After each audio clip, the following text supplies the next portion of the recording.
শ্ৰদ্ধেয় সংবাদকৰ্মীসকল, এইকেইটা অকণমান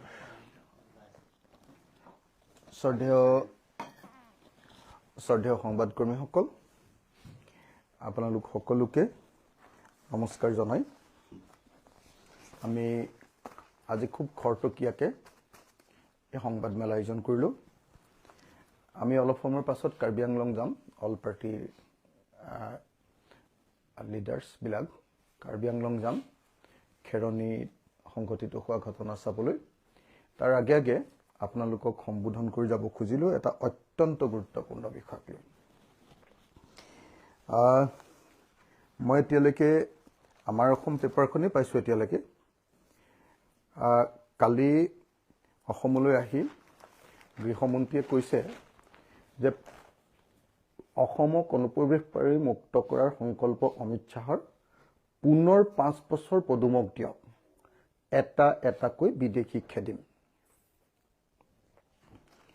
আপোনালোকে সকলোৱে জানে যে বিজেপিয়ে 2016ত চৰকাৰ গঠন কৰাৰ সময়ত আটাইতকৈ ডাঙৰ তেওঁলোকৰ প্ৰতিশ্ৰুতি আছিলে বিদেশী মুক্ত অসম।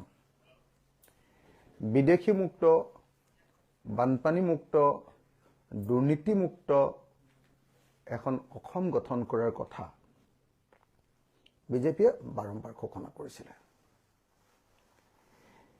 এতিয়া 10 বছৰ শাসন কৰিলে আৰু কেন্দ্ৰত 12 বছৰ।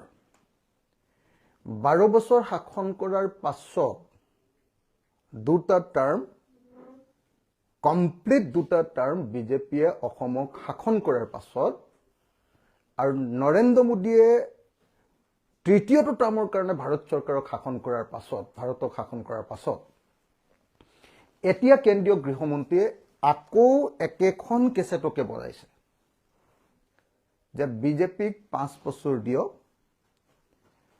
এটা এটাকৈ ঘুচপেটীয়া, এটা এটাকৈ অনুপ্ৰৱেশকাৰী, এটা এটাকৈ বিদেশী তেওঁলোকে বোলে খেদিব।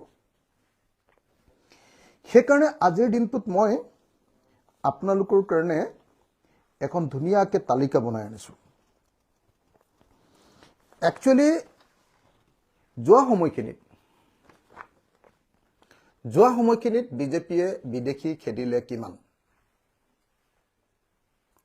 যোৱা 10টা বছৰত আমাৰ অসমত সৰ্বানন্দ সোণোৱাল আৰু হিমন্ত বিশ্ব শৰ্মাই শাসন কৰি আছে। এই 10 বছৰত তেওঁলোকে বিদেশী খেদিলে কিমান? তেওঁলোকে